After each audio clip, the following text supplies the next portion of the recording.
Ah, don't you feel foolish? Oh, from that hotbed of sin and degradation, Greenwich Village comes, and for the first time in broadcasting history, we are going to give you a play-by-play account of a genuine orgy.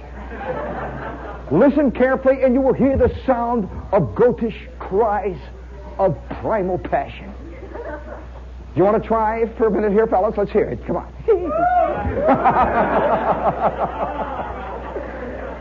I'll tell you, nothing is more heartwarming than to see a lady with her hair up in curlers with rimless glasses holding a glass of lemonade, giving us a practice cry of goatish passion. Oh, I'll tell you, we're just not up to. By the way, before we get ready to go tonight, are you aware that this is National Tavern Week? How are you going to celebrate it? You know, it's terrible, all the things you got to celebrate. It's National Tavern Week.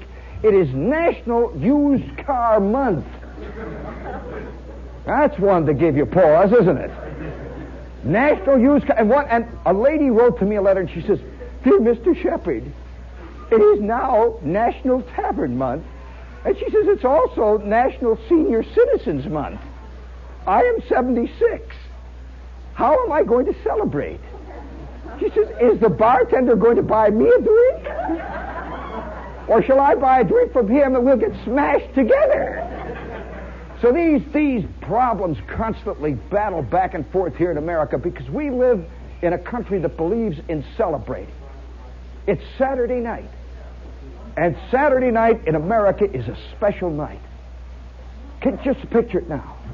Are you aware that out there in the darkness there are countless souls just watching turnpikes, just waiting for it to happen, waiting for that instant of total bliss? How many of you have got the sense that you're ad-libbing your life? And that you haven't yet started in the main part? Hear that? Nervousness does that. Oh, yeah, we score. You know, speaking of this ad-libbing life, I'm coming down tonight, you know, and it's warm and soft, and oh, boy, what a great night. And all around me on 7th Avenue are these cars full of these kids in white coats, you know, with the boutonniere, the cummerbund, and the chick sitting next to them with the $14.95 Macy special, and she's looking a little nervous, and you can see her corsage flapping in the breeze. They're on their way to that big moment. Well, I get over here in the garage, see, about 6 of these kids walking around in their white coats, all of them 9 feet tall, and the girls are little short, fat, bowling balls with feet, you know. And one of the kids, let me tell you what happened. One of the kids, you know, big lunky kid, see, he's all dressed up, and he's got this formal clothing on. You know, when you put formal on, you are formal, see. He gets out of the car, and he walks a little bit, and all of a sudden he turns, and he looks up, and above him in the garage is one of these fluorescent lights. And suddenly he stopped being formal and became a kid. He starts to dribble, see. He's just got a little piece of paper. He dribbles and he hooks it over his shoulder like that. And I said, "You missed." The guy looks back at me and he says, oh yes. Then he became very formal, walked away. Okay, how many? Now, that's a male thing. That's a true male thing, the informal athletic game. You know, it just suddenly springs out. And I saw this kid, see, and I suddenly realized, man, there's something that I have never told that is still a scandal. How many of you have ever done something that you've never mentioned at all because it was so illegal? Yeah, listen, little giggles back there under the moose head. No, I mean, we've all got them, see, and one time, me and Schwartz and Flick,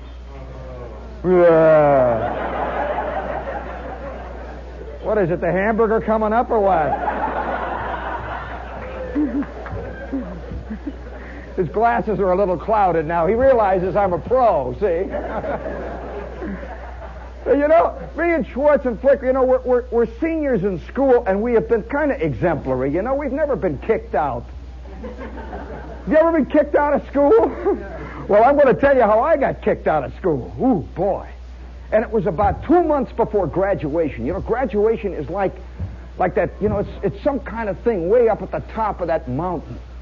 And for years, you keep going towards it, you know, when I graduate.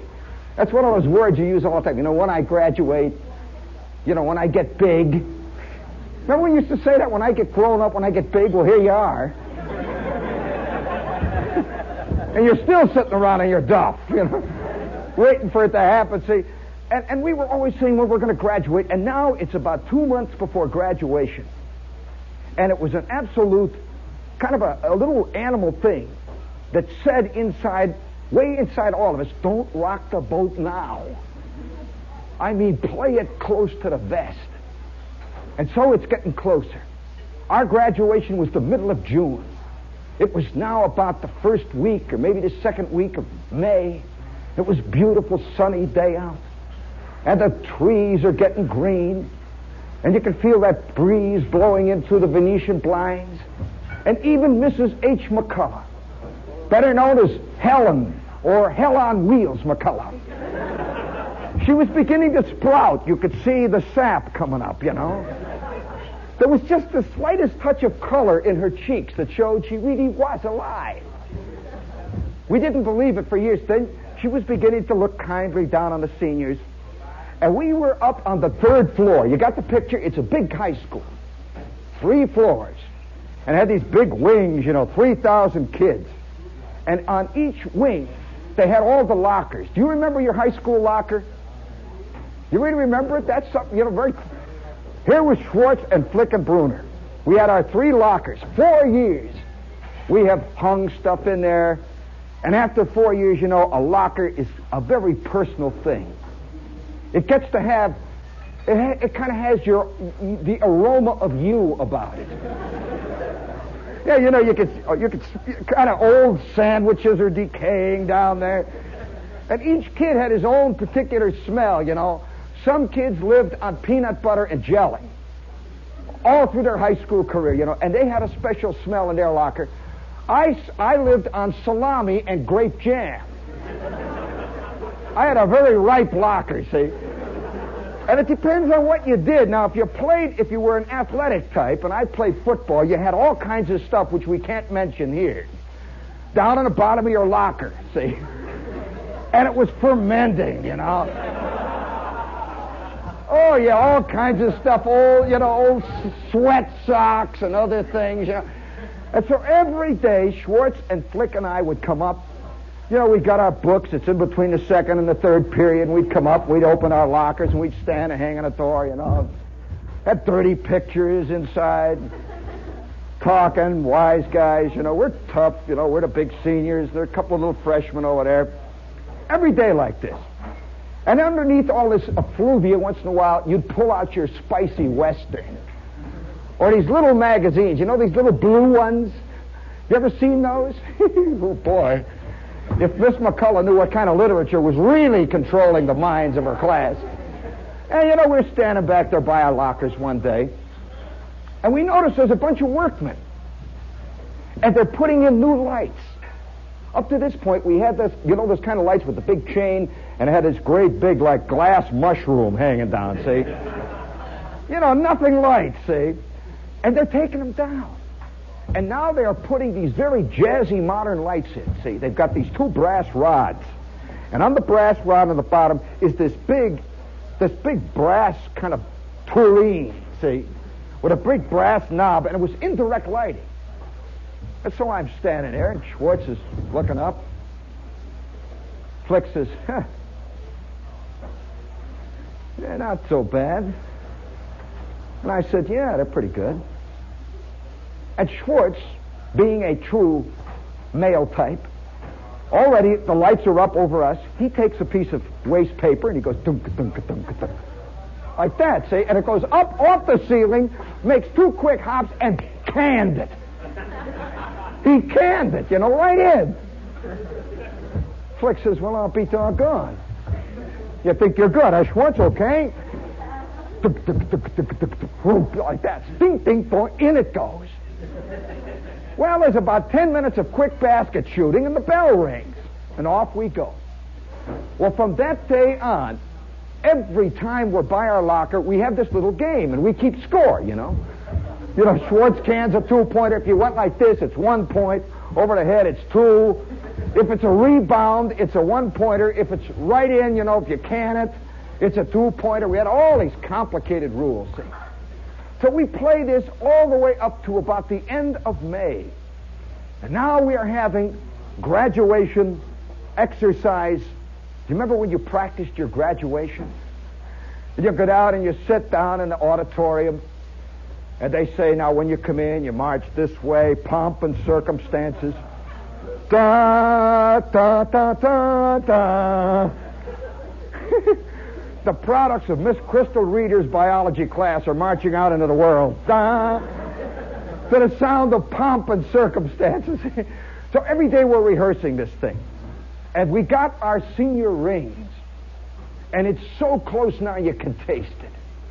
And our game is getting hotter and hotter because we're getting better and better. And so we begin to try to play different lights.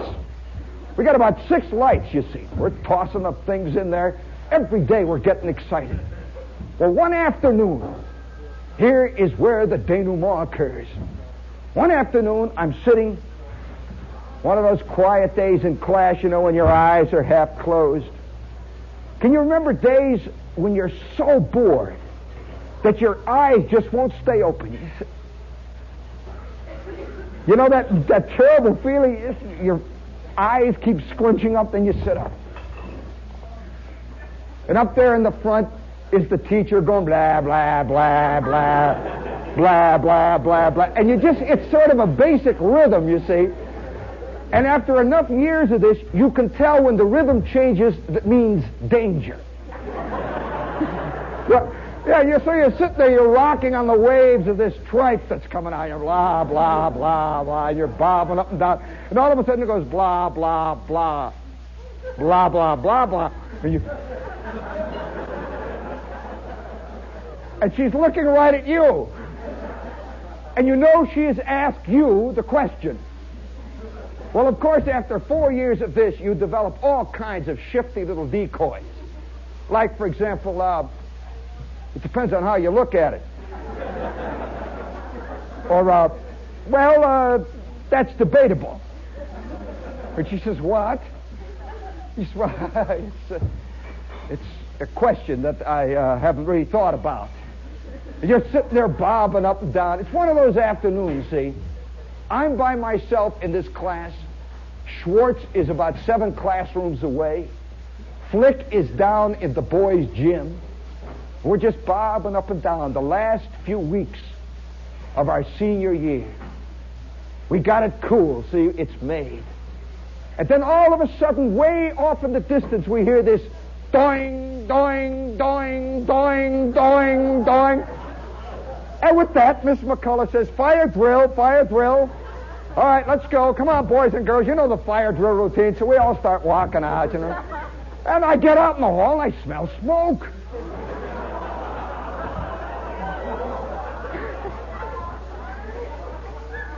I smell smoke, you know. It's the real thing, you know. Miss McCullough's out there. She says, all right, let's go. All of a sudden, she panics. Miss McCullough took off this old doll. I never knew she wore tennis shoes under that. Down the stairs she went. She's 3 blocks away, you know, by the time her... You know, she'd been always the one for years saying, now, the first thing, panic, walk in a straight line quietly. But so here we are now, all hurrying out. You can smell the smoke. It's just sort of drifting around. We figure, well, it's a chemistry lab, see. You know, LSD or something they're making. It's the chem lab down there. So we all wander out. We're all standing around in front of the school. And there's nothing, see. There's the school. We're all standing, you know, the hot sun coming down. And then it began to show. Have you ever actually seen slow little wisps of smoke coming out of the windows of your hated school? Yeah, it's actually coming out. And where's it coming out? The 3rd floor. It's coming out of the wing where my locker contains my priceless collection of spicy westerns. And immediately I said, my library's burning up. It's going up, you know. And I see this smoke coming out. We don't think anything of it. We're standing there off in the distance. We hear, woo, woo. And 25 fire trucks, guys with axes go pouring out. We're watching, hoping that they won't make it. What a way to end your career, you know? We're standing there, and the guys pour in, and boy, you hear the glass going, and about 20 minutes later, out comes Mr. Spohn, who was our principal. And by the way, Mr. Spohn was he was the kind of principal that is literally the archetype principal. Gray-haired, 6'9". He wore gray suits. They even said that he wore gray BVDs. Yeah, you know, the kind of guy you could hear chainmail rattling under his coat, you know. And Mr. Spohn came out on the steps, and he looks down over the assembled crowd. There were 3,000 kids. And he said, now I want all of you to file in quietly. There has been an unfortunate fire, and some pupils in the school were responsible for it. I think, you know, I'm not in chem class. You know, I'm standing there. You know, it's great feeling innocent, isn't it? It's a wonderful feeling. How many times do you pick up the paper, you know, and on the third page it says, Axe Maniac slays 7. You say, not me. No, I was in Pittsburgh that day. They didn't. No, sir. Boy. Yeah, that little feeling of innocency. And so I'm walking into the school, and you could smell the water and the smoke, and you could see all the junk all over the floor where they had chopped down the plaster and stuff. And so I go up to my locker, and they've got that entire wing is now roped off. I can't believe it. I am standing there looking over the ropes. There's a bunch of kids, you know, we're looking. And way down there are 6 lights. And the whole ceiling has been on fire. And we could see 495 ad-lib basketballs going up. We did it. Schwartz and Flick and Bruner. I was standing there looking down. We could see all that dirt and the crud, you know. And about 5 minutes later, I meet Schwartz downstairs outside of the library. And I say, Schwartz, did you see what happened? And Schwartz, I didn't see a thing. What do you mean? What? And just then you could see Flick coming down through the crowd. He's sort of, he's crying. I said, now look, you guys, we're going to get out of this hole in about 10 days. Now, if this thing comes out, we are sunk. And here's Flick. You know, Flick, he's got one of these tough old men. You know, his father was really tough. His father was the kind that when Flick came home with a B+, would give him one the side of the ear that you'd hear for 2 blocks. I had the kind of father who vaguely was bugged because I was getting a high school education. You know? And I was learning how to read too good and stuff. And Schwartz's father was the Olympian kind. He was the kind, I remember going to his house, you know, do you remember all the different fathers of the kids that you knew? Well, Schwartz's father was the Olympian one. Whenever we'd go to this house, his mother would immediately meet us at the door. She said, shh, your father's reading upstairs. He was always remote, see? He was always reading upstairs.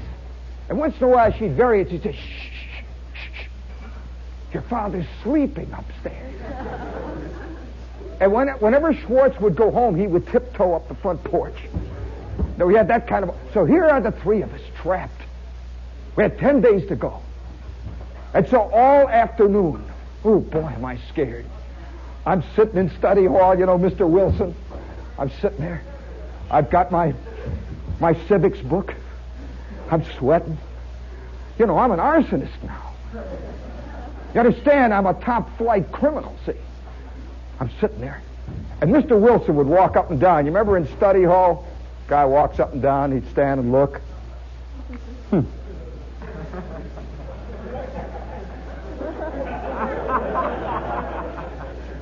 And then you'd say, what the hell have I done now, you know? He'd walk up. He was one of those guys, and every time he'd walk near me, I'd get this sick feeling. How many of you in recent years have had that sick feeling of about to be nabbed? I mean, really bad, you know. Ooh, I'm sick. And Mr. Wilson keeps walking back and forth, and then all of a sudden the bell rings. Nothing. And now it's the next class. And now I'm sitting in Mr. Harris's health class. You remember taking health classes? They tell you to brush your teeth, wash your hands, all those things. They never talked about smoking. And there were certain things he didn't discuss. I'll never forget one day Mr. Harris in health class says, there are other things which I would like to discuss with you fellas, but you will find out about some of those when you get in the Army. And all the girls looked around, what does he mean? What does he mean? Mr. Harris was in the reserve, see? He had just seen the movie that week. It was fresh in his mind, you know, fellas. See? So it was that kind of world, you know.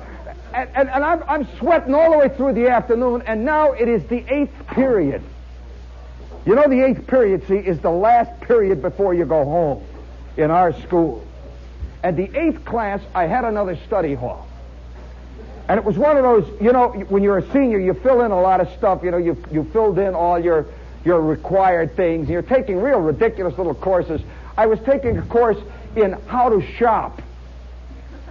You know, how to shop. And I remember I was sitting there looking at a picture of a slab of bacon. You know, I've never bought bacon since. There they go. And I'm sitting there looking at this, and all of a sudden, Mrs. Breifogel, who is our teacher up there, comes walking back, and she's walking very fast. And I'm sitting there, oh, this is it. This is it. Oh, my God, no. No. And I'm studying. She comes right up to me, and she says, I think you might be going to give a speech at graduation. I'm going to give a speech? She says, yes. She walks away, and I thought, she's trying to fake me out. That old biddy's laying a trap for me. The 8th hour rings, and boy, we go out. I go splitting out. You could still smell the smoke, see? And there's stuff trailing behind me, and they let us walk over the water and junk to get to our lockers. I didn't even look up, you know. Next to me is Flick, you know. The three of us scurry out. The next morning we get to school. I sit down. I'm not down 30 seconds. And Miss Snyder says, Gene, oh my God, this is it. She says, Gene, you're wanted at the office.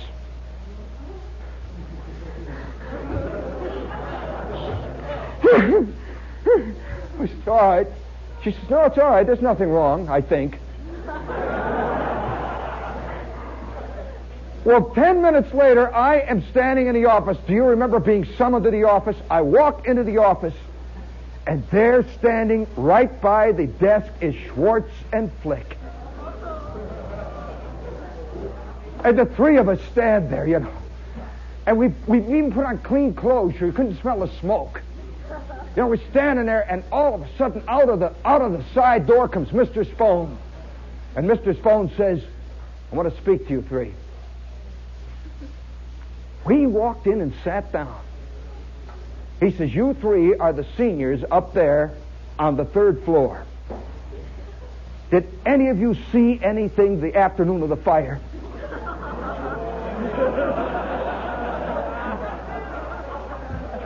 Schwartz, no! No! And I went, no! Oh, no! And Flick just says, no. And Mr. Spone says, all right, call in the next three, Miss Matson. We were home free. Woo! We'll be back in 5 minutes.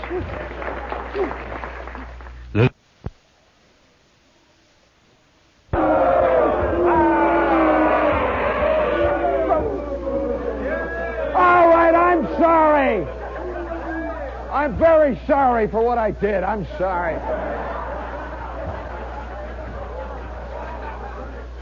Ladies and gentlemen, I'm very sorry. What actually happened here, we can't tell you.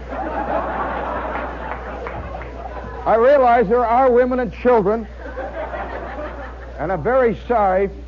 And I want to apologize for the people here who acted so disgracefully during it. I'm just awfully sorry, and that was a terrible demonstration. And if that breaks out again, I'm just going to switch it back to the studio, and we're going to play Mary Martin records. I said Mary, now here, now easy there. Now wait a minute now. Wait, hey, just one, hold it, at ease. 1 minute, shut up. 1 minute now. I want all of you to do something here for a second. Really, let's conduct a scientific experiment. Seriously. Man is a hissing animal. He really is. You always associate hate with hissing. You know, snakes go, ah. Boy, that's a great sound. You know that the first time I ever went to Europe, I was astounded. You go to a restaurant, and you know they hiss for waiters. Yeah, you know that? The waiters go along, you hear, and I turn around, I says, who's the smart guy here, huh? All right, now all together, let's hiss. Bring it up. Come on, let's hear it. Woo! Look at that. Look at those rotten-looking faces. Come on, ooh. Listen to that hate. What a sick sound. Doesn't it feel good? You know, I'll tell you, somebody here, when we were off the air, somebody says, tell about the time, since this is used car month, tell about the time that Flick bought the used car that became a cause celeb. And this is a true story. You know, I always thought what a great little sequence this would make for one of these gangster half hours on television. It was the first time and the only time that we ever came into contact with real gangsters. Real gangsters. You know, for years after I got out of Chicago, the first time I never really realized that Chicago had an international reputation for gangsters until I got out of Chicago. And I'm in Red Bank one night. Red Bank, New Jersey. Oh, doesn't that warm you thinking of that? And I'm in the USO, see, and I'm in the Army just a couple of months, and I walk in the USO. I walk up to the counter, and there's the chick, you know, she's got the donuts and the ham sandwiches and the small talk. And I got ideas, see. And I look at, no, I'm sorry, honey, that's just the way people are. She says, oh, no. Oh, no? I've had my eye on her for half an hour. Look at, he's getting mad now. And I walk. He's got, you got, it's Tennessee Williams right here. I could see a future Virginia Woolf right here. All four of them. Well, anyway, I walk up to the USO counter, see? The chick's there. I've got my fresh new uniform on. You know, after a while, when you really get used to your uniform, it becomes part of you.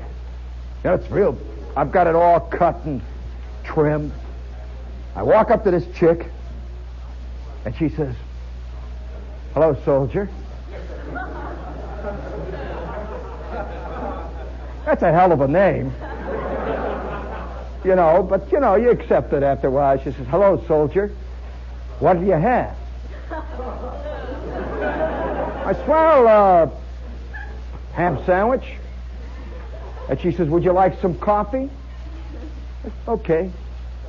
So I got the coffee, I got the ham sandwich. I'm standing there.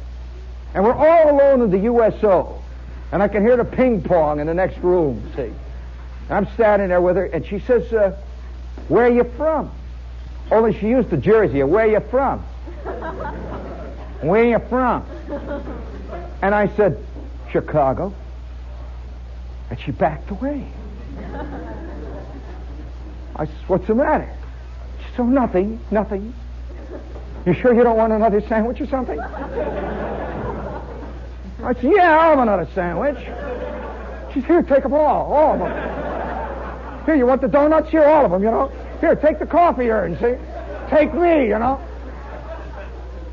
I didn't know what it was all about. I'm this skinny little GI. I says, well, what's the matter? She said, nothing. I said, come on, what's the matter? But she says, well, my mother told me about Chicago. I said, Chicago? What'd she tell you? My mother had always been telling me about Chicago, too. By the way, did your mother ever warn you about flesh pots? All my life, I've been looking for a flesh pot. All I see are crummy little joints, Would you like to open a joint called Flesh Pot? And have the sign meat colored, Flesh Pot, and have purple lights in there. Oh, wow. So I say to her, I says, what's with the Chicago thing? And she says, well, do you know any gangsters? Well, now, immediately my mind clicks. Do I know gangsters or don't I? Which way will it work best? So I say, oh, yeah. I'm thinking, of course, of Alec Farkas, who was the tough guy in our neighborhood. I mean, every male in this room grew up in a block where there was at least one kid who every time he passed another kid just hit him in the mouth. Just kept walking. We had Alec Farkas, Farkas would go bang like that. And it got so you kind of looked forward to it, If Farkas walked past, you'd say, what's the matter, Al? You mad, Al? You're not hitting me, Al? Well, Alec Farkas was our gangster, see? He was, just a tough guy. So I says, yeah, I know a gangster. He's got a gang. He's got Grover Dill. Old stinky Grover Dill. How many of you ever knew a bully when you were a kid? Well, Farkas was a bully. And like all true bullies, he had a toady. And his toady was Grover Dill with yellow teeth. He had this narrow face like a weasel. And his nose run. All the time, and he had these two little watery blue eyes with little veins in them, see? And he's always saying, go ahead, hit him, Al, go ahead. And once in a while, that was our pair, see, like that, Farkas and Dill. So I says, yeah, I know a couple of gangsters. And she says, do they have mouths? Well, that's a moot question. I remember once seeing Farkas hit Esther Jane Albury in the mouth. It's a very moot question. So I began to realize at that point that gangsters were associated with Chicago. And I had never seen a gangster in Chicago. We just walk around. They got a lot of cleaning joints. Taverns. And then they got taverns. And more taverns. And they got pool rooms. I never saw a gangster. Except for one moment. One instant. One special instant. And it's tied in with used car month. So any of you guys out there getting ready to buy a used car to celebrate used car month or bad valve week or rotten transmission year, we are going to tell you a story. Every kid in our neighborhood at about the age of 16, you could get your driver's license in Indiana at the age of 15. Because, see, that's the Midwest. And there's long spaces. Oh, boy, it was nothing at all. I used to date a girl when I was 16. Every day I would get in my car and drive 45 miles. One way. Drive 45 miles back. And I had this Hudson Terraplane. And it had 6 cylinders, and only 2 or maybe 3 cylinders would work at a time. And so I used to pedal the car all the way. I'd pick her up and pedal all the way back. So that was the kind of life it was. And so at the age of 16, almost all of us got jobs. And we worked like slaves night and day. I delivered the Chicago Tribune in the morning. At night, I mowed lawns and sprinkled lawns. And one time, I took care of a pair of chows. I will never forget that. Ever since that time, I've hated dogs. Have you ever been looked in the eye by a chow? You know this kind of dog? These are meat eaters. They really are, and they don't care what kind of meat. They particularly like it if it moves. And every night I would come down on this little kid, you know, and they had these two, they were blood red. They were that dark red henna-colored chows, and they had yellow eyes. And they were about that high. You know, with a big ruff. And they had this big mouth with these big white teeth. And they hooked them up down in the basement. They each had a leash. And they ran back and forth on a wire clothesline. These two chows. They just go like that, like a couple of lions. And I've got the crummy, rotten job of feeding these idiots. They were Heine Gertz's chows. My mother made me take the job because she liked Mrs. Gertz, Elaine, you know, the whole bit. And so every night I would come down into their house, I'd open the back door, and then I'd hear them down there. You'd hear this rumble coming up out of their gut. You could just hear him say, here he comes. You get him on that side, I'll get him on this side. I'll hit him high, you hit him low. We'll have pork chops today. And I'm up there preparing their food. Now, I don't know whether you've ever prepared food for chows. You take a half a case of dog food. You open it all up and you put it in this tub. And you mix oatmeal with it and some blood. I'm stirring it up, see? And I'm coming down with this thing, and they watch. The two of them. Fangs. Like that. I'm walking up to them. All right, fellas. Easy, boys. Easy, easy, easy, easy. And they're at the end of their leash. And then they'd walk back to get another running start. It was like they talked to each other. All right, 1, 2, 3, wah! And the both of them would spring in the air at the end of their leash, and they would stop. Boom! Right up in the middle of the air with the tub. Then I'd put it down, and I'd slowly push it towards them with a stick. I'd push it up, and then they'd leap into this tub. And the blood and the guts flying. That's nice boys. That's nice fellas. And so every day from that time on, I hated dogs. And that was the kind of world it was, and that was the way I worked to earn my money. That kind of hellish job. One time I had a job working in Scott's Furniture. Have you ever worked in a used furniture place? What a sick job. He had 3 floors, and I can remember myself at the bottom of a refrigerator. Me, I weigh 84 pounds, and I'm pushing it up 3 flights of stairs. And on the other end of it is Schwartz pulling it. And we have a whole basement full of refrigerators to take from the basement to the 3rd floor. Up this one little flight of steps. Sweat pouring down. Inch by inch. My knees are going lower and lower. Then finally we hit the top floor. And Schwartz is laying on the floor. And then we'd slowly jockey it into position.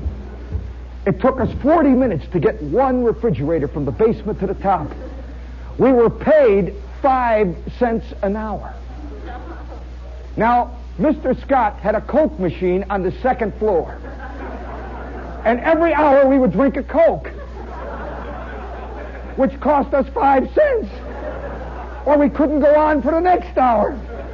So it was hour after hour. And then after we finished that, after 4 days, we had to take the entire 2nd floor full of used pianos and put them down in the basement. Oh, my God, what work. And so when you bought a car after working like that, man, this was an object of love. Magnificent love. And when every one of the kids would go out to buy his car, he saved up $65. We would all go with. It was a big thing. It was like, in Indiana, getting your first car is like getting born. Or getting married. Or dying. I mean, it's one of the major things that happens to you in life. And so on this day, me and Schwartz and Flick and Bruner, we're all going to Stony Island Avenue to buy a car for Flick. All four of us. And we walk. In case you don't know what Stony Island is the Vatican of the used car world. It is. It's where it all happens. It's the center of the used car world. It's like 400 miles of nothing but used cars. They've got Friendly Fred. They got Charlie, the hungry Armenian. They've got them all the way down with propellers and lights, and blimps and zeppelins and the whole scene, flags and pennants and barkers out there. And we're walking, used car lot after used car lot. And about 3 hours after we started, we came on this car. Let me describe it to you. I'll never forget it. What a car. There it is. It's staying there, on this gravel. It's been polished to the fine hone. And it is a Packard. A straight 8 Packard sedan. This car was about 10 years old at least. Beautiful car, see. And it said on the sign, all over it, big whitewash, a steal. A steal. Little did we realize. It says a steal, $75. Here was this beautiful, it was midnight blue, and it was a 4-door. And it had these doors, when you saw one of those straight 8 Packards, you take the door, and you didn't just, how today when you got a Chevy or a Ford or an Oldsmobile, you slam the door. You could not slam the door on a Packard straight 8. It was like slamming the door on the vault in the Mercantile Bank building. 4 of you would have to push it, And then it would go, ooh. And then there would be this ka-dunk. And you'd feel the ground jiggle under you. Oh, what a car. See, so we're looking at this thing. Oh, what a magnificent car. It's got side mounts. A couple of big spare tires mounted in those fender wells, And it's got this big sloping trunk and that long, narrow hood. The Packard had a hood that was about 8.5 feet long with that narrow Gothic grill. And we can't believe it. Flick says, look at that. And immediately, you see, because we all started to get jealous. Instantly.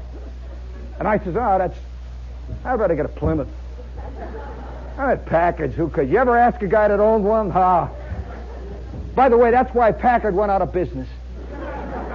People did ask the guys who owned them. Nobody went back after that, Here was this great car, and we kept looking at this thing. And the used car dealer came out. Immediately he says, well, boys, how do you like it? It's a steal. Absolutely a steal. The gentleman who owned this car rarely drove it. He was in a business that he didn't do much driving. We look at this thing. And Flick says, what did he do? He says, well, we don't like to. These things are confidential, but suffice it to say, he didn't put much mileage on it. He went fast, though.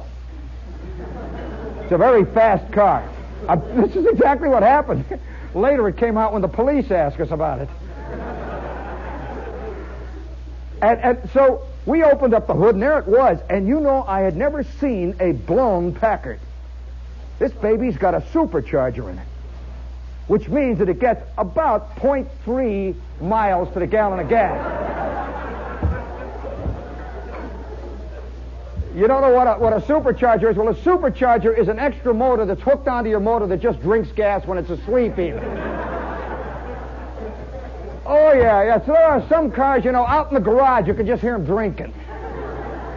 Just drinking it in, laying it down. So we look over this Packard, see, and we're walking back and forth, and finally Flick says, I'll give you $65. The guy says, the price is $75. Flick says, well, I've only got $65. And he turns around and walks away. This is that old gimmick. He walks away and says, I'm sorry, fella. $75. And in the shack he goes. And now the 4 of us are walking around this thing. Flick says, anybody got any money? I says, yeah, I got a couple of dollars. Schwartz says, "I'll bet it's got bad valves. I've got $5. And between the four of us, we scratched up $78. Flick takes the cash, walks towards the little white shack, that little window, knocks on it. The man sitting there smoking a cigar, listening to the White Sox. Real cool cat. He looks out, he's got these two little cobra eyes. And you can see his hood opening. You can see the fangs beginning to go. You can almost see the poison sacs if you look, He starts weaving. He sees he's got us at the end of the rope, And he says, "Okay, just come in. We'll fill out the papers." And we sat down, and he started to fill out forms. And he says, "Now, you understand that this is cash, and you can't bring it back. This car is worth at least $250. That's why it's for what I'm giving it to you." I says, yeah. You'd be surprised how quickly you fall into that trap of hell, friends. You'd be surprised how quickly you'll sell out your soul. We knew we were getting a car somehow that was kind of funny. You don't get packaged for that price. And he was letting us know that you don't get packaged for that price. And we were letting him know we knew we didn't get packaged for that price. So we sat there, we filled out the forms, and 5 minutes later, we are sitting in this Packard. Oh, boy. Flick throws the key on that baby, and I don't know whether you've ever heard a Packard straight 8 in heat. Oh, man, he throws that key on and goes, gung, gung, gung, gung. You know that sound of that big starter with the big flywheel? Gung, gung, gung, gung, gung, gung. Flick says, gung, gung, gung, gung, gung, gung, gung, gung. And old friendly Fred says, "Just give it a couple more revs. She's been sitting a while. Let her suck in a little gas. Let her suck it into that fuel pump there. She'll get it there." And you could hear it back in the tank. When you get to the bottom of a soda, you could just hear this car go. It's priming itself. It had 8 big cylinders like that, like buckets, going up and down in there. Each one had 2 big valves. And that great big fat old carburetor and that supercharger just pouring it through gallon after gallon. And then all of a sudden she goes,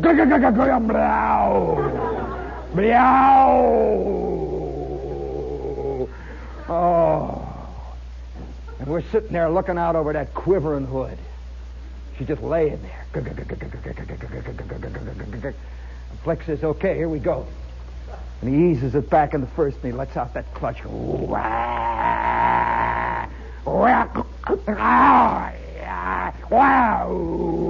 And we are going down Stony Island Avenue in the angriest car in Illinois. Have you ever driven a car that really was rotten angry? The kind of car that is a mechanical shark. This car did it. And we'd pull up to a stoplight, and you just pull it up, and it would just vibrate. And Flick says, "What a car!" And at the great big midnight blue sides, and I'm winding down the windows, see? I start winding the windows down, and I say, "Hey, Schwartz, look at the windows on this car." It had glass an inch thick. I'm telling you, like that. I says, "Boy, they ain't going to throw a rock through that, Schwartz." What a car, Down it comes. So we drive this baby down. We drive it down Calumet Avenue. You know it, don't you, Mel? We're driving down Calumet Avenue. All these little Hupmobiles and Oldsmobiles are driving next to us, and the guys are looking up, Flick's got his arm out the window, his $65 Beauty, we're driving along. And it had this onyx ball on the top of the gear shift. That little ball, that onyx, looked like an 8-ball, see? Flick's got a hold of that baby, see? Oh, what a car, see? Driving this thing, great big steering wheel, had knobs. And I'm looking at the dashboard. I said, "Gee, look at that, Schwartz. It goes up to 125. Flick says, "Let's try it." So now we're out on Calumet Avenue. This is a long stretch of like super highway. So Flick says, "Okay, here we go." and he presses down on that thing, and it goes, whoo! You ever hear a supercharger cutting in? It goes, boom, boom, boom, boom, ow, ee, ow. And it screams, literally screamed. That car's going, whoo! It's sucking in gas and it's sucking in air. And you see out behind us this long line of blue smoke. It's just laying it out there, see? Well, we get that baby up to 105. And boy, I'll tell you, at 105, she just laid down there like a Pullman car, just roaring down. And I'm looking out through the back window. And I said to Schwartz, hey, this has got an awful little window back here, Schwartz. Little tiny window, I said, look at the little window. The glass must be 5 inches thick on this. I'm looking like through a magnifying glass, I'm not kidding you. It's the truth. See, and I'm back there. I'm sitting in the back, and Schwartz is up in the front. See, Bruner's over here. So we start looking around in the car, and Bruner says, for crying out loud, look at these little gimmicks. You open up, look, you can see through. There's a hole on the side. Had little holes on the side you could open up, see, and you could stick pipes or something through, see. What a great little car, I never saw such a car. So we drove this baby home, and up the driveway at Flick's house we go, boom! And his old man comes out, and he looks at this car, see. His old man was strictly a Model A type. All of his life, he's been fighting guys that own Packards. Now his own kid. It's like, can you imagine this straight-laced Baptist, and all of a sudden his kid turns Zen? And he starts smoking pot, and he comes home and says, Dad, I had a religious revelation. He's bummed. The old man, well, old man Flickinger takes a look down there, and he says, what a car. He says, can I take it out? The Flick says, wait till we clean it up. We want to polish it first. And so the four of us with Mr. Flickinger, old Flick's dad, all four of us get out there, and we've got 2 cans of Simonize. How many of you have ever Simonized a car? This is hell. I can think of about 20 versions of hell, and one of my favorite versions of hell is to see myself forever with a can of Simonize and a soggy rag and a cloth sticking out my back pocket with lint dripping out of it, and I am Simonizing a 17th hand Hudson Terraplane. On and on we Simonized, and that thing came up, you couldn't believe it. Fantastic. It just shined. It was shining like a mirror. And then Mrs. Flickinger, Flick's mother, comes out, and she says, let me vacuum the inside. And she's got the little vacuum cleaner, with the thing. So she gets out, and she's this lady with the flowered print dress, and she starts vacuuming inside, and I'm working on the hood, and Flick's working on the grill, and the old man's working on the tire covers. Here it is, and the whole neighborhood is looking at this thing.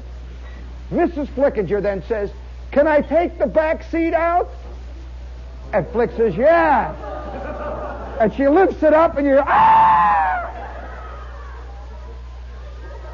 Let me tell you, I never saw anything in my life. You talk about accessories. The back seat lifted out, and here clamped on the back firewall, clamped is a sawed-off shotgun. Have you ever actually seen one, friend? This little angry sawed-off shotgun. It must have been about a 3-bore. Must have been about a 3-gauge. It was about that big, And it had about 7 mortar shells clamped on either side. And over here, just laying right like this, was a Thompson submachine gun, clipped to the back. Mrs. Flickinger gets out of the car, and she says, is that the tire pump?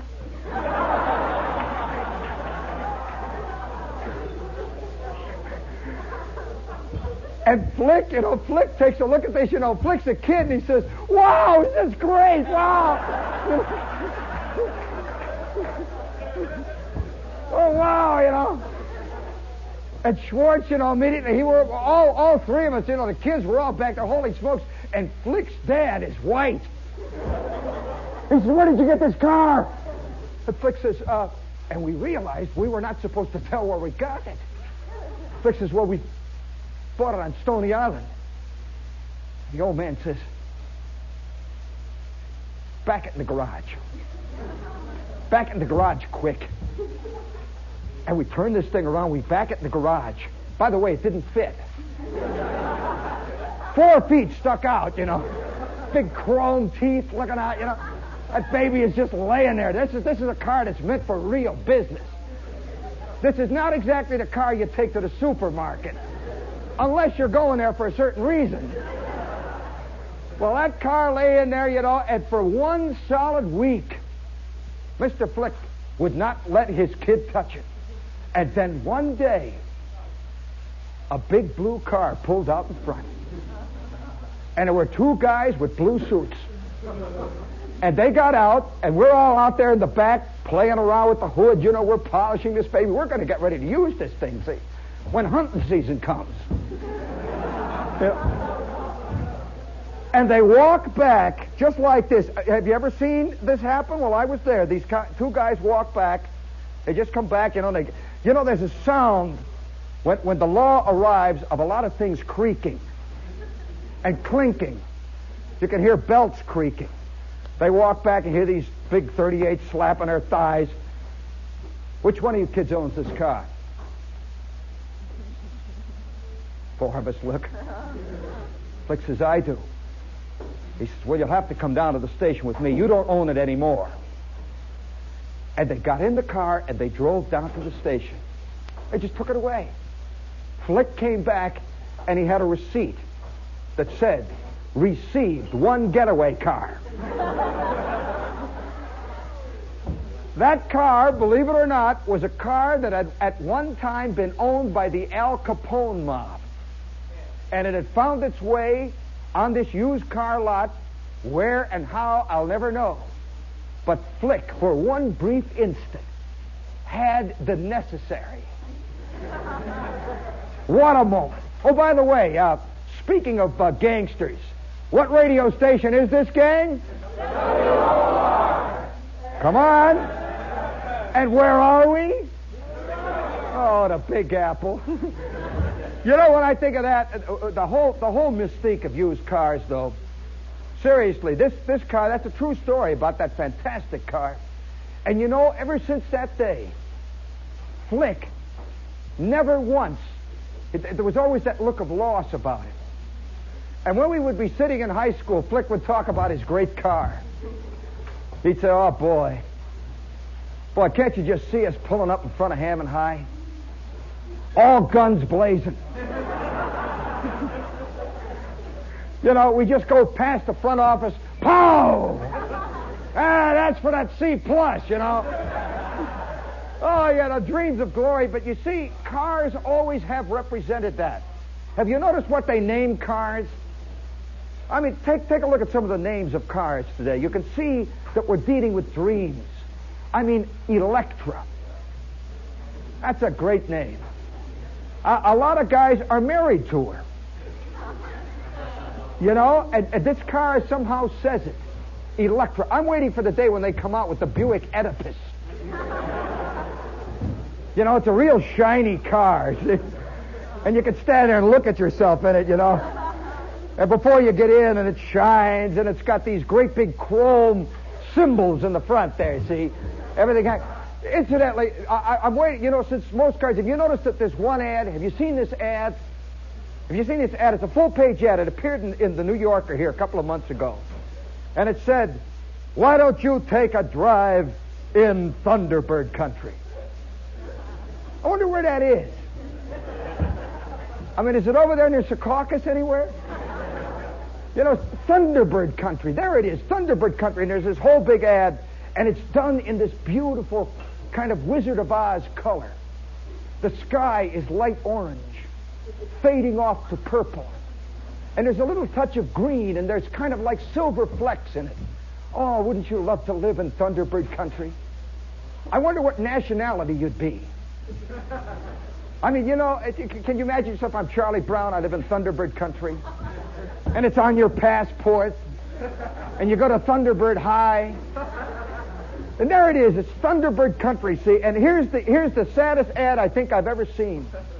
And you're looking up a hill, and you see the back of this car, and it's a convertible. See, the top is down, and they're kind of heading off into, it looks like they're about to take off into space. And here's this guy, and he's leaning back over the cowling, you know. He's leaning back like this, and he's as bald as a billiard ball.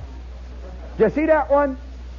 He's leaning back, and sitting next to him is Lolita. She's about 12, see, and she's looking up at him with this fantastic look of love.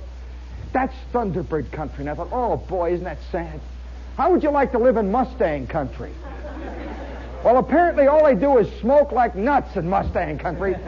You know, have you noticed that nobody coughs in Mustang country? In Marlboro country, nobody coughs. You know, there's one now. He's a Winston smoker. Well, anyway, I will never forget, though, one of the big moments and one of the awful moments in my life came as the result of the used car ceremony. In the Midwest, this is a religious ceremony. And my father would live from car to car. He measured his life. You know, whenever I think of T.S. Eliot, and Eliot says you measure out your life in coffee spoons, not my old man. He measured his life out in bad transmissions. And each era in his life would be, that was when we had the Hupmobile. Or he would never measure it like when my brother was 12 or the time my mother fell down the steps and broke her collarbone. He would always say, oh, I know, that was when we had the Pontiac 6. That was the year we had the DeSoto. And every year was a car. And I can see my mother now. You know, it's funny how women hate this. Women do not like to hear about cars because to a male, a car is a sexual symbol, a genuine rival, really is. And my mother would be hanging over the sink, you know. She's cleaning with. She's got a couple of Brillo pads. Yeah, I always see her with the Brillo pads, and she's got the rump sprung chenille bathrobe. It's Chinese red, and it's got the big lapels with the egg on it. And she's got her hair up in curlers. And she's got that Brillo pad going and the sink is dripping. And all of a sudden, you hear that car come up the backyard, you know, whoa, up the driveway. And you hear the old man, he's running up the back porch. And it was the way he would walk. It was the time of the year.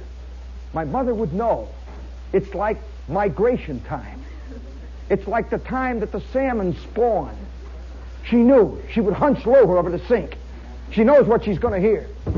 The old man comes in and he says, hey, listen, I got a surprise. My mother gets lower over the sink. He says, listen, how about us going out for a ride tonight? He'd wait. And of course the kids immediately, yeah, Dad, well, let's go for a ride. My mother says, not on Stony Island. No, man said, oh no, actually, she says, all right, what is it now? What is it this time? He says, well, I have been looking at a Hupmobile. And my mother said, and I remember this phrase always, it's one of the saddest words to come out of the mouth of man. She says, why can't we just once own a car? We haven't even finished paying for the last one. And the old man says, yeah, but pretty soon we're going to have to start putting money into it, you know, and it's no sense of that old jazz, you know. Actually, what he was really saying is, I need a new girl. I'm tired of the Pontiac that I fell in love with a year and a half ago. That Pontiac now is like old shoe, you know. Gee whiz, you know, she doesn't fight me anymore. And what I need is a new woman. My mother looks back over her shoulder and she says, all right, get dressed, kids.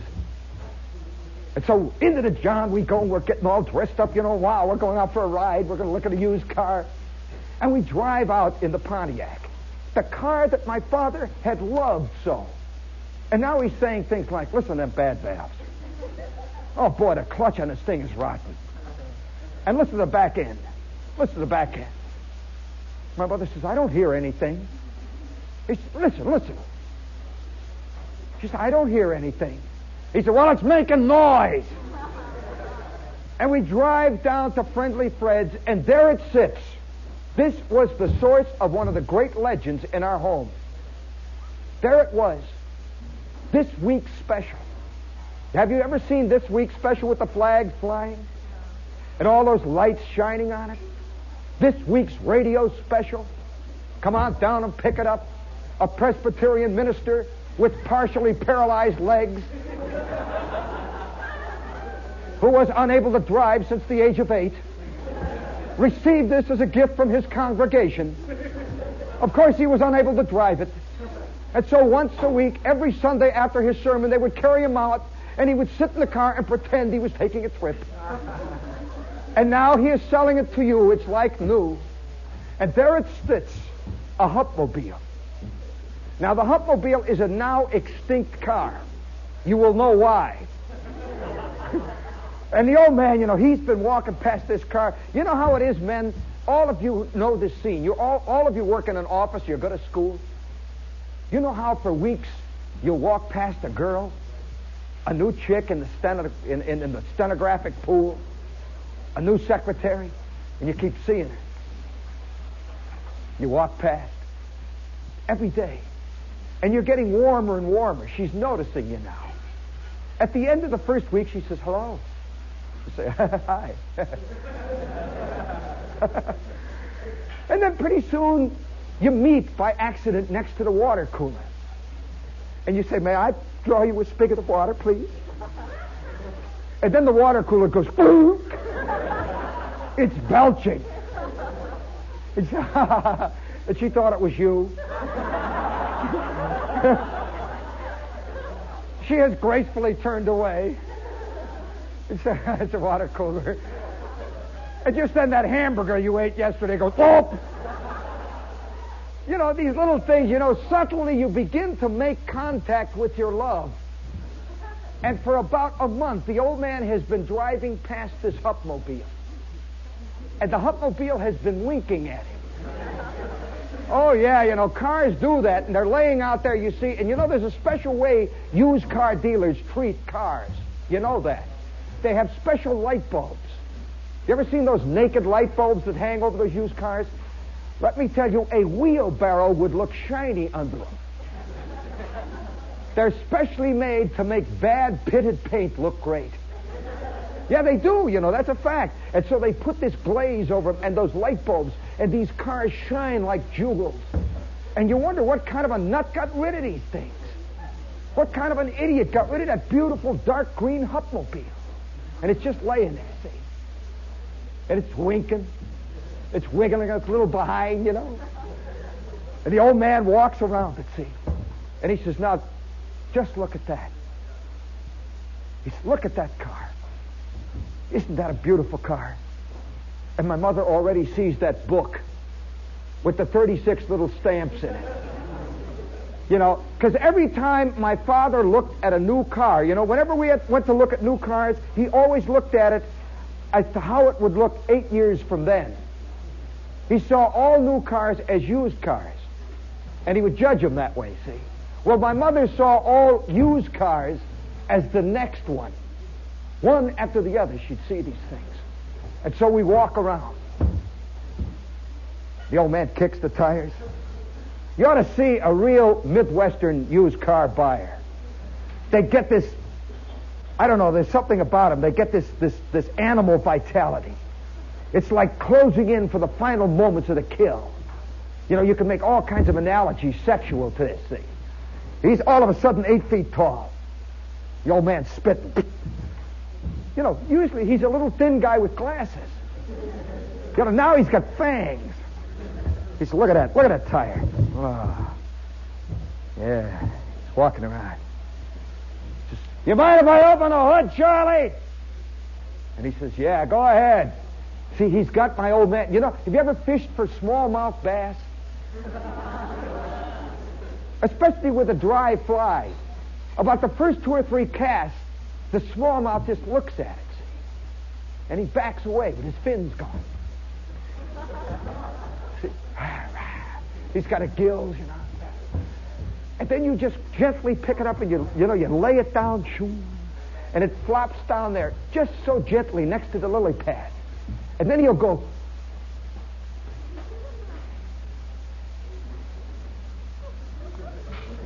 And you're watching him, see? You jiggle it a little bit, see? And the fly flutters, and he goes... And you say, come on, baby, let's go. Come on, baby.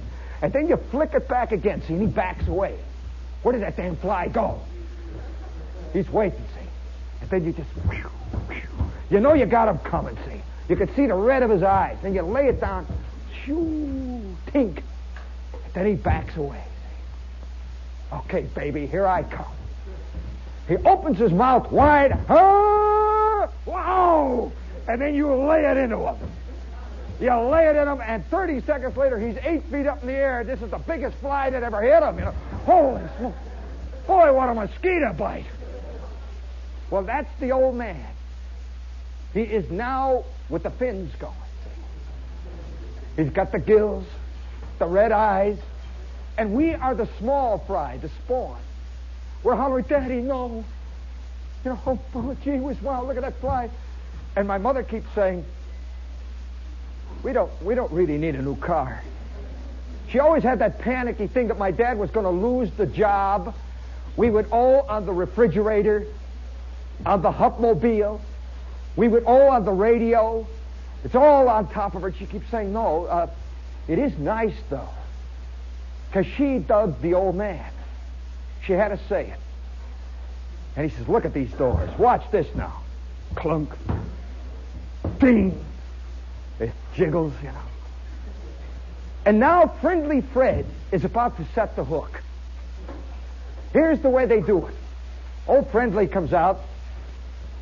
He's, you know, this is pretty good buy. He said, I'm going to have to tell you something, though. A guy just was in about 20 minutes ago and put $10 down on it. Guy's already held it. Don't know what I can do for you. And the old man says, oh, no, it's been sold. And with that, he hits the fly full belt. He is up in the air. You can see his gills gone, his mouth. And 10 seconds later, he's sitting next to Friendly.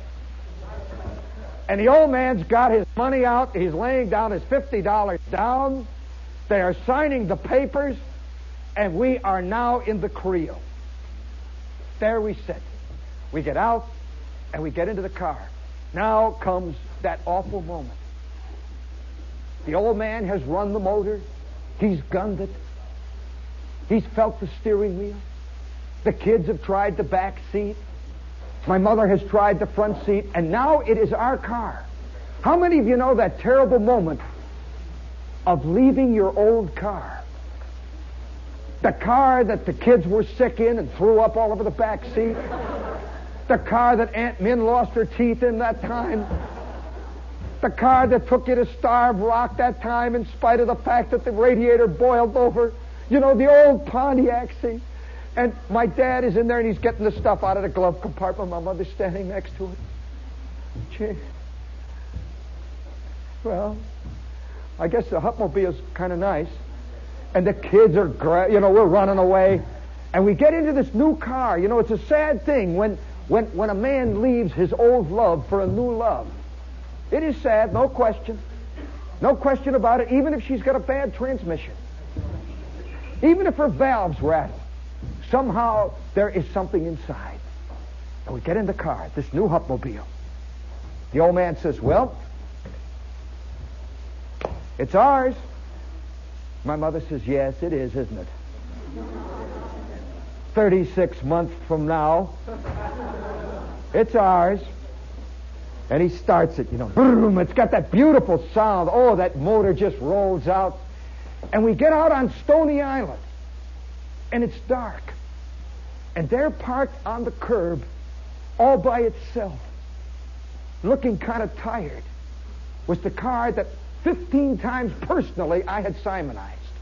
Every Saturday morning, my old man gave me a quarter to Simonize it. My mother had vacuumed out the back, and there was our old Pontiac. And my kid brother goes, yeah, I don't like it. It's itchy. The back is itchy. The new pen. The old man says, oh, now, come on now. You'll get used to it. It's all right. What a nice car. Oh, isn't this great? And my mother's sitting there, and she's got her flowered hat on. The new car. God knows how many people had owned it before us. How many times had things unspeakable happened in this back seat. Who knows what involved tragedies that occurred in this Hupmobile? Little did we realize another one was about to occur. We went 2.5 blocks into the darkness when we came to the Roseland streetcar tracks, Mel. You know where they cut across 111th Street? There where the streetcar, there's a big bump. We go like this, and all of a sudden the front of the car is facing the back. We're going sideways down the street. It's got a balsa wood frame. And it shimmies. And the old man at first pretends nothing's happened. Except now the kids are riding up even with the father, you know. My mother says, "What's the matter with this car?" My father says, "Nothing." My mother says, "What do you mean, nothing? I'm facing backwards." He says, "Nothing." She says, "We are taking this car back." He says, "But you can't take a used car back." She says, "We are taking it back." And with that, we turned around. By the way, the car turned around by itself. All I just let go. Around it went. We drove back to the used car lot. My mother got out and walked back to this little shack. Knocked on the door. The guy walks out, hands her the keys to the Pontiac. Says, give me the keys to that heap." He says, "You're the fourth one this week." We got back in the Pontiac and back into happiness. We sat down. The old man turns the car on, you know, and brum, brum, brum, brum, brum. And immediately my kid brother's asleep in the back seat. My mother's sitting there and she says, "Shall we get some ice cream?" And he says, "Yeah. How about banana?" My mother says, "Banana." And we drove on and got a quart of banana ice cream, and the Hupmobile was never again mentioned. Somewhere out in the darkness, some poor fool is about to buy it. Let's give him a hand. This is WOR Radio, your station for news.